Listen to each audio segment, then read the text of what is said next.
So to me, the big thing that nobody really knows about that I didn't learn from school, but I've kind of learned it from colleagues and from life experience and that sort of thing, is that muscles aren't just weak in most cases, right? Mm, What's actually going on is that muscles get impaired neurologically.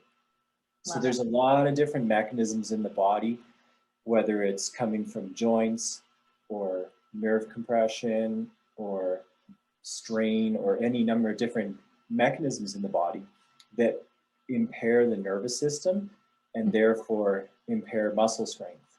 yeah. And so a lot of people see things as just weakness.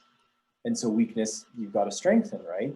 Mhm. But if you've got something that's inhibited, then the logic would be that you need to uninhibit it, right? So in the body, the way that I find it works is when there's a dysfunction in the body, it acts like a dimmer switch that turns down the signal to the muscle and creates weakness.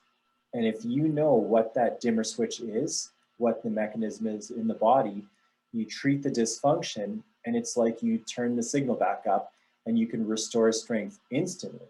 Mhm. And so that's what I try to do with my treatments is Mhm. because I'm not treating true weakness, I'm treating impairments Yeah. and making the body more functional. And so inhibited muscles are somewhat responsive to training. You know, like if you do exercises to strengthen stuff, they'll get a little bit better.